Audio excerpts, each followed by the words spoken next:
Hello students, welcome to the Sun academy.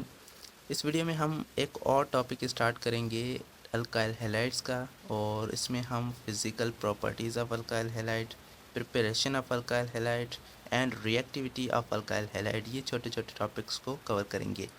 तो चलिए start करते हैं इस वीडियो को। और हमारा अल्काइल हैलाइड्स का जो चैप्टर है वो कंटिन्यू है, तो चलिए स्टार्ट करते हैं। सबसे पहले हम डिस्कस करेंगे फ़िज़िकल प्रॉपर्टीज़ को। और अल्काइल हैलाइड की फ़िज़िकल प्रॉपर्टीज़ का मतलब है कि उनकी फ़िज़िकल स्टेट क्या है, उनकी सॉल्युबिलिटी, उनकी मेल्टिंग बॉइलिंग पॉइंट क्या है, ये हम यहाँ पर डिस्कस करेंगे।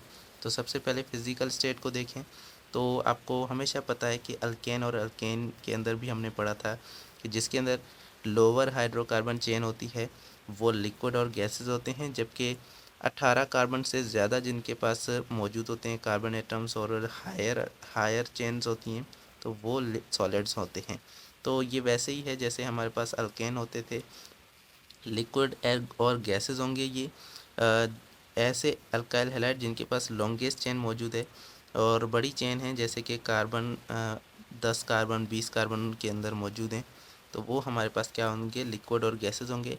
लेकिन 18 कार्बन से ज़्यादा कार्बन अगर मौजूद हैं तो वो हमारे पास सॉलिड की शक्ल में होंगे।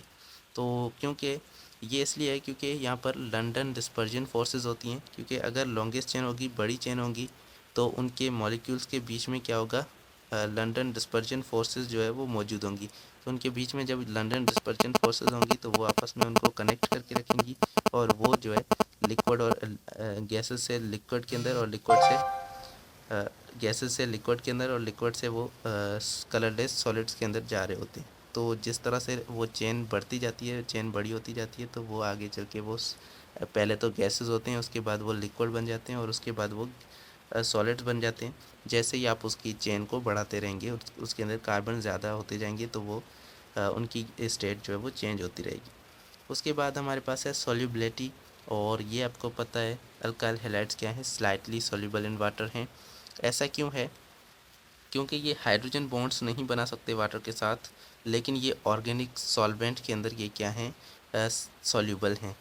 अब यहाँ पर ऑर्गेनिक सॉल्वेंट कौन से हैं, ऑर्गेनिक सॉल्वेंट हमारे पास बहुत हैं। वो ऐसे सॉल्वेंट जो कि ऑर्गेनिक कंपाउंड्स हैं और उनके अंदर या तो ऑर्गेनिक कंपाउंड डिज़ोल्व होंगे तो वो ऑर्गेनिक सॉल्वेंट कहलाते हैं। उनके अंदर ये अल्काइल हैलाइड इजीली डिज़ोल्व हो जाते हैं, जबकि ये वाटर के अंदर स्लाइटली सॉल्युबल होते हैं, ये थोड़ा सा डिज़ोल्व होते हैं। मेल्टिंग और बॉइलिंग पॉइंट इनकी जो होती है वो due to strong IMF alkyl halide की बहुत ज़्यादा होती है। इंटरमोलिकुलर फोर्सेस ज़्यादा होती हैं इनके अंदर, और इंटरमोलिकुलर फोर्सेस की वजह से अल्काइल हैलाइड के अंदर मेल्टिंग और बॉइलिंग पॉइंट भी ज़्यादा होती है, corresponding to alkane and alkene. बहुत ज़्यादा नहीं होती, लेकिन अल्केन और अल्कीन से जो होगी वो क्या होगी, ज़्यादा होगी इनकी मेल्टिंग और बॉइलिंग पॉइंट। और ये इसलिए है क्योंकि इनके अंदर इंटरमोलिकुलर फोर्सेस ज़्यादा होती हैं। और इंटरमोलिकुलर फोर्सेस क्यों ज़्यादा होती हैं, क्योंकि यहाँ पर लंदन डिस्पर्जन फोर्सेस भी इनके बीच में इस्टेब्लिश होती हैं आगे चल के। और जैसे ही वो हायर अल्केन्स होंगे, बड़े हाइड्रोकार्बन की चेन होगी, तो उनकी मेल्टिंग पॉइंट और ज़्यादा बढ़ती चल जाएगी। अब प्रिपरेशन को देखें तो प्रिपरेशन के जो है हमारे पास 2 से 3 मेथड यहाँ पर शो किए हुए हैं। सबसे पहला मेथड जो होगा वो क्या है, reaction of alcohol with hydrogen halides. Hydrogen halide हम कहते हैं HX को, जो कि हमारे पास हाइड्रोक्लोरिक एसिड, हाइड्रोब्रोमिक एसिड भी कहलाते हैं। इस तरह से ये हमारे पास हाइड्रोहेलिक एसिड होते हैं। और रिएक्शन विद अल्कोहल हम कर रहे हैं, अल्कोहल हमारे पास आपको पता है ROH होता है, ये अल्कोहल कहलाता है। तो यहाँ पर जनरल फार्मूले के अंदर आप देखेंगे तो आपको ROH दिख रहा होगा। ROH ये जो है ये अल्कोहल है, साथ में HX के साथ इसका हम रिएक्शन करवा रहे हैं, मतलब ये हाइड्रोजन हैलाइड्स के साथ रिएक्शन करवा रहे हैं। तो अब इसके अंदर क्या होने वाला है, इस OH को जो है ये X जो है वो रिप्लेस कर देगा, और यहाँ पर आकर जो है OH की जगह X बैठ जाएगा। एक कैटलिस्ट भी इसके अंदर यूज़ होगा, और कैटलिस्ट के बाद यहाँ पर जो है ये RX बन जाएगा, मतलब अल्काइल हैलाइड बन जाएगा। और यहाँ पर जो H होगा ये OH के साथ रिएक्शन करके वाटर बना लेगा। तो यहाँ पर हमारे पास अल्काइल हैलाइड हमें मिल चुके होंगे। अब इसका एक आप रिएक्शन यहाँ पर देखेंगे तो आपके हमने अल्कोहल जो लिया है वो इथाइल अल्कोहल ले लिया है, और इथाइल अल्कोहल आपको पता है 2 कार्बन वाला अल्कोहल होता है। इसका जब HCl के साथ रिएक्शन करवाएंगे तो यहाँ पर हमारे पास क्या बनेगा, जो Cl होगा वो रिएक्शन यहाँ पर आकर इसको सब्सटीट्यूट कर देगा, OH यहाँ से निकल जाएगा, H के साथ रिएक्शन करके वाटर बनाएगा और यहाँ से हमारे पास इथाइल क्लोराइड यहाँ पर बन जाएगा। तो ये हमारे पास एक हेलो अल्केन जो है यहाँ पर बन चुका है, या फिर अल्काइल हैलाइड यहाँ पर बन चुका है। तो इस रिएक्शन को आपने याद रखना है कि किस तरह से हो रहा है। क्लोरीन जो है वो OH को हटा रहा है और क्लोरीन HCl से आ रहा है और हमारे पास इथाइल अल्कोहल है। इसमें आप कोई और भी अल्कोहल ले सकते हैं, प्रोपाइल ब्यूटाइल अल्कोहल, तो हमारे पास जो है वो कोई और अल्काइल हैलाइड बनेगा, प्रोपाइल ब्यूटाइल क्लोराइड, इस तरह से। अब यहाँ पर देखें तो हमारे पास दूसरा रिएक्शन जो है वो अल्कोहल के साथ है और इसमें हेलोजिनेटेड एजेंट को हम यूज़ कर रहे हैं और इससे भी हमें अल्काइल हैलाइड मिलते हैं। हेलोजिनेटेड एजेंट यहाँ पर जो यूज़ होगा वो है PX3, इसे हम कहते हैं फास्फोरस ट्राइक्लोराइड। तो ये हमारे पास जब यूज़ होता है तो ये इसके अंदर क्या होता है, ये क्लोरीन जो होते हैं ये यहाँ पर इसको रिप्लेस कर देंगे और OH जो होंगे वो आ जाएंगे इसके साथ, फास्फोरस के साथ, और हमारे पास जो कंपाउंड बनेगा वो बनेगा फास्फोरिक एसिड, फास्फोरस एसिड। ये फास्फोरिक एसिड नहीं है बल्कि ये फास्फोरस एसिड है। तो फास्फोरस एसिड जब यहाँ पर बनेगा तो हमें साथ में अल्काइल हैलाइड्स भी मिलेंगे। तो यहाँ पर देखें तो इसका रिएक्शन हम एक और यहाँ पर लिख रहे हैं।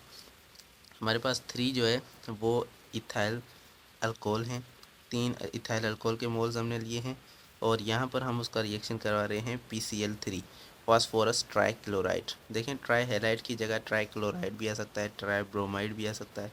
तो अब यहाँ पर ये क्लोरीन जो होगा ये यहाँ पर इसको रिप्लेस करना शुरू कर देगा और फास्फोरस जो होगा वो OH से रिएक्शन करेगा। तो इस तरह से हमारे पास इथाइल क्लोराइड और साथ में हमारे पास क्या बनेगा, फास्फोरस एसिड बन जाएगा। तो यहाँ पर ये आपने याद रखना है कि फास्फोरस एसिड बनता है और क्लोरीन को हमेशा आपने इसके साथ अटैच कर देना है, यहाँ पर OH को आपने रिमूव करना है। तो एक तो ये हमारे पास 2 मेथड हैं जिसमें हम अल्कोहल से ही प्रिपरेशन कर रहे हैं। तीसरा भी प्रोसेस जो है वो अल्कोहल से ही प्रिपेयर करने वाला है, जिसमें अल्कोहल को हम जो है थायोनाइल हैलाइड्स के साथ रिएक्शन करवाते हैं। थायोनाइल हैलाइड क्या होते हैं, S डबल बॉन्ड O, इसको हम कहते हैं थायोनाइल। तो ये जब हमारे पास X2 से जब रिएक्शन, यहाँ पर X2 भी है मतलब थायोनाइल हैलाइड है, ये SOCl3 भी हो सकता है, SOCl2 और SOBr2 भी हो सकता है, मतलब क्लोरीन ब्रोमीन यहाँ पर आ सकती हैं। अब ये जब रिएक्शन करता है ROH से अल्कोहल से तो फिर से वही होता है, हमारे पास क्लोरीन जो होगा वो यहाँ पे आके रिप्लेस होगा।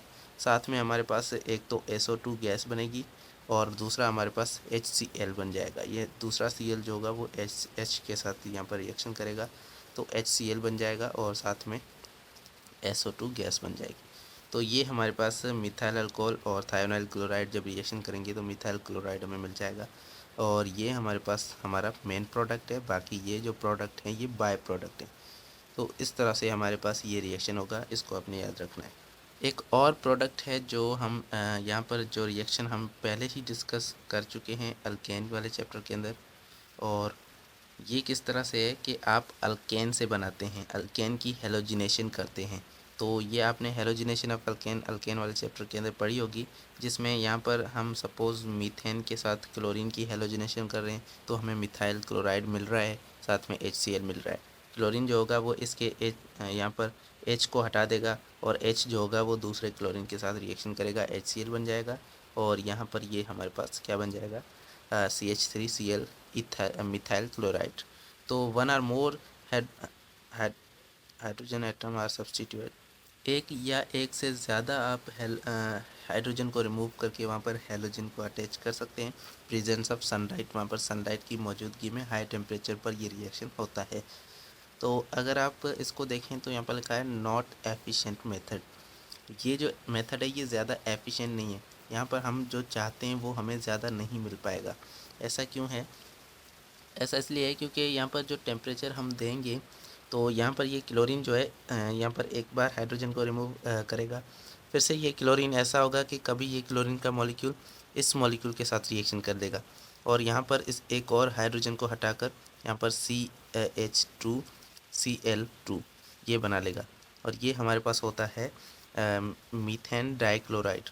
तो देखें हमें जो प्रोडक्ट चाहिए था मिथाइल क्लोराइड वो नहीं मिला और कुछ और भी हमें प्रोडक्ट मिल रहे हैं। तो क्या है, इसमें डिफरेंट प्रोडक्ट्स हमें मिलते हैं और हम जो प्रोडक्ट चाहते हैं वो हमें ज़्यादा नहीं मिल पाती, तो इसीलिए ये ज़्यादा एफिशिएंट नहीं है। लेकिन इस तरीके से भी प्रोडक्शन हो सकती है अल्काइल हैलाइड्स की। उसके बाद है रिएक्टिविटी ऑफ अल्काइल हैलाइड। तो इसको देख लें। यहाँ पर कार्बन और हाइड्रोजन के बीच में जो बॉन्ड है वो क्या है, पोलर इन नेचर है। इसका मतलब है कि यहाँ पर हमारे पास इलेक्ट्रोफिलिक सेंटर बनने वाला है। अब which makes an alkyl halide an electrophilic reagent. अब देखें इलेक्ट्रोफिलिक रिएजेंट क्या होता है।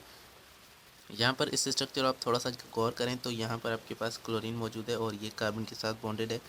जब क्लोरीन कार्बन के साथ बॉन्डेड होता है तो क्लोरीन की जो इलेक्ट्रोनेगेटिविटी है वो ज़्यादा है। क्लोरीन की इलेक्ट्रोनेगेटिविटी जब ज़्यादा होगी तो ये इलेक्ट्रॉन्स को अपनी तरफ खींचेगा और इलेक्ट्रॉन्स को अपनी तरफ खींचने की वजह से इस पर जो चार्ज आएगा वो पार्शियल नेगेटिव होगा। यहाँ पर कार्बन के ऊपर पार्शियल पॉजिटिव चार्ज आ जाएगा क्योंकि इलेक्ट्रॉन पार्शियली इसकी तरफ जाने लग रहे हैं। तो इसको हम कहते हैं पोलर इन नेचर। तो यहाँ पर ये पोलैरिटी आ गई है इस मॉलिक्यूल के अंदर और अल्काइल हैलाइड जो होते हैं वो पोलर इन नेचर होते हैं। इसकी वजह से ये जो कार्बन होता है ये क्या है, पॉजिटिवली चार्ज हो गया है। तो पॉजिटिवली चार्ज जब हो जाता है कार्बन तो उस पर किसी न्यूक्लियोफाइल का अटैक जो है वो इजीली हो पाता है। और न्यूक्लियोफाइल वो होता है जिस पर नेगेटिव चार्ज होती है और इसके पास एक लोन पेयर होता है और वो डोनेट कर सकता है इस कार्बन को। तो ये कार्बन के साथ बॉन्ड बना लेगा और न्यूक्लियोफाइल यहाँ पर कार्बन के साथ अटैच हो जाएगा। तो इसीलिए हम इस कार्बन को कहते हैं इलेक्ट्रोफाइल, क्योंकि इसके ऊपर न्यूक्लियोफाइल का अटैक इजी हो जाता है। न्यूक्लियोफाइल इस पर अटैक कर पा रहा है तो इसीलिए इस कार्बन को इलेक्ट्रोफिलिक कहते हैं, क्योंकि इसके पास इलेक्ट्रॉन भी कम है क्योंकि पॉजिटिव चार्ज है ना। तो पॉजिटिव चार्ज का मतलब है इलेक्ट्रॉन इसके पास कम है, तो ये क्या है, इलेक्ट्रोफिलिक है। तो यहाँ पर हमारे पास ये इलेक्ट्रोफिलिक बन चुका है, यहाँ पर न्यूक्लियोफाइल अटैक कर सकता है। अब न्यूक्लियोफाइल वो स्पीशी होती है जिसके पास इलेक्ट्रॉन होते हैं और ये इलेक्ट्रॉन डोनेट कर सकता है, तो ये न्यूक्लियोफाइल कहलाता है। तो इसीलिए यहाँ पर इलेक्ट्रोफिलिक रिएजेंट बन जाता है कार्बन और इस पर न्यूक्लियोफिलिक अटैक हो सकता है। Alkyl halide show nucleophilic substitution reaction. इसी वजह से यहाँ पर न्यूक्लियोफिलिक सब्स्टिट्यूशन रिएक्शंस होते हैं जहाँ जहाँ से एक न्यूक्लियोफाइल आएगा और यहाँ पर इस कार्बन के साथ बॉन्ड बना लेगा और यहाँ पर ये क्लोरीन हट जाएगा। तो यहाँ पर क्या हो रही है, सब्स्टिट्यूशन हो रही है। यहाँ पर न्यूक्लियोफाइल आकर इस क्लोरीन को हटाकर खुद यहाँ पे कार्बन के साथ बॉन्ड बना लेगा और इसको अपने इलेक्ट्रॉन जो है वो दे देगा। तो ये कहलाता है न्यूक्लियोफिलिक सब्स्टिट्यूशन रिएक्शन, जो कि हम आगे पढ़ने वाले हैं। साथ में ये एलिमिनेशन रिएक्शन भी करवाता है जिसके अंदर हाइड्रोजन या क्लोरीन की जो है एलिमिनेशन होती है, ये यहाँ से निकल जाते हैं और यहाँ पर आकर न्यूक्लियोफाइल अटैक करता है। तो ये दोनों रिएक्शन शो करता है किसकी वजह से, पोलर नेचर की वजह से, पोलरिटी की वजह से। तो ये इसकी रिएक्टिविटी है। लेकिन एलिमिनेशन जो होंगे, elimination reaction are shown due to acidity of beta halide due to the shifting of CH electrons toward the halogen। ये हैलोजन होगा, ये इस बीटा जो हाइड्रोजन है इस हाइड्रोजन के इलेक्ट्रॉन्स को भी अपनी तरफ थोड़ा सा खींचेगा और जिसकी वजह से यहाँ पर एसिडिटी क्रिएट हो जाएगी। अब एसिडिटी क्या होती है आपको पता है, एसिड वो होता है जो कि H+ आयन डोनेट कर पाए। तो अगर यहाँ पर क्लोरीन और हाइड्रोजन और कार्बन का जो बॉन्ड है वो स्ट्रॉन्ग होगा तो ये H+ नहीं डोनेट कर पाएगा। लेकिन अगर इलेक्ट्रॉन कुछ इस तरफ से शिफ्ट हो गए, क्लोरीन इन इलेक्ट्रॉन्स को थोड़ा सा खींच लिया है, क्लोरीन ने यहाँ पे अगर इलेक्ट्रॉन को खींच लिया है तो यहाँ पर क्या होगा, ये H+ डोनेट करना इजी हो जाएगा क्योंकि ये बॉन्ड जो होगा वो वीक हो जाएगा। और ये जब ये बॉन्ड वीक होगा तो यहाँ पर इलेक्ट्रॉन जो होंगे उनको क्या करना, H+ आयन देना यहाँ पर इजी हो जाएगा और ये इसकी एसिडिटी बढ़ जाएगी। तो जब यहाँ पर एसिडिटी बढ़ जाएगी तो ये H+ आयन जो है लूज़ कर देगा, मतलब यहाँ से हाइड्रोजन रिमूव हो जाएगा। और यही रिएक्शन होता है जिसके अंदर हाइड्रोजन रिमूव होता है, उसको हम एलिमिनेशन रिएक्शन कहते हैं। तो इसी वजह से एलिमिनेशन रिएक्शन को शो करता है ये अल्काइल हैलाइड्स। और इनकी ओवरऑल अगर रिएक्टिविटी की बात करें तो alkyl halides are highly reactive, ये बहुत ज़्यादा रिएक्टिव हैं और ये अल्केन से बहुत ज़्यादा रिएक्टिव हैं इनकी पोलैरिटी की वजह से। अल्केन जो होते हैं वो इतनी ज़्यादा रिएक्टिव नहीं होते, लेकिन करस्पॉन्डिंग आप अल्काइल हैलाइड देखेंगे तो वो ज़्यादा रिएक्टिव होंगे क्योंकि उनके अंदर पोलैरिटी ज़्यादा है, क्योंकि उनके अंदर पोलर नेचर है उनका, तो इसी वजह से वो रिएक्शन ज़्यादा करते हैं। तो ये था आज का लेक्चर, होपफुली आपको ये लेक्चर पसंद आया होगा। और रिएक्टिविटी और जो भी हमने यहाँ पर पढ़ा प्रिपरेशन वो आपने पूरे समझ लिए होंगे। प्रिपरेशन की जो भी क्वेश्चंस हैं वो आपने जहन में रखनी है, याद रखनी है। मिलते हैं नेक्स्ट वीडियो में। Thank you so much. अल्लाह हाफिज़।